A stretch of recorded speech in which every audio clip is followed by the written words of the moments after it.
Hello friends, welcome to my channel travel diary blog. আশা করি সকলে ভালো আছেন। আজ একটি শর্ট ভিডিও নিয়ে আপনাদের সামনে চলে এসেছি। দেখুন তো জায়গাটা চিনতে পারছেন কি না। এই জায়গাটি হলো দুধিয়া যে পিকনিক স্পট আছে তার উপরে যে ব্রিজ আছে সেই ব্রিজ থেকে দাঁড়িয়ে নিচের দুধিয়া পিকনিক স্পটটাকে দেখতে কেমন লাগছে একবার দেখুন। এই জায়গাটি বেশ সুন্দর দেখতে লাগে, আর বর্ষাকালে এই জায়গাটিতে গেলে তো আলাদাই সৌন্দর্য, কারণ এই সময় নদীতে প্রচুর জল থাকে আর পাহাড়ের চারিপাশটা একদম সবুজে সবুজে মোড়া থাকে। তাই দেখুন কত সুন্দর ভিউ। বিকালের দিকে এই ব্রিজে কিন্তু বহু মানুষই ঘুরতে আসে, বেশ সুন্দর লাগে। তাই আমরাও গিয়েছিলাম বিকালের দিকেই ঘুরতে। আর আমরা গিয়েছিলাম আজকে নকশালবাড়ি থেকে পানিঘাটার দিকে যে রাস্তাটি যাচ্ছে সেই রাস্তা হয়ে সোজা দুধিয়া ব্রিজ। বেশ সুন্দর লাগছিল, যাওয়ার রাস্তাটিও বেশ সুন্দর।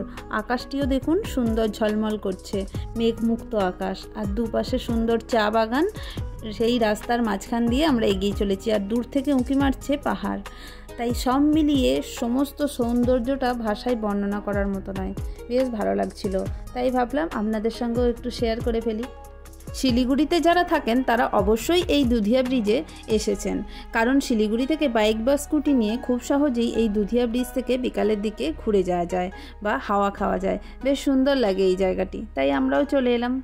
তাহলে চলুন, ভিডিওটি আমি এখানেই শেষ করছি। ভালো লাগলে অবশ্যই লাইক করবেন, শেয়ার করবেন এবং চ্যানেলটিকে সাবস্ক্রাইব করে আমার পাশে থাকবেন।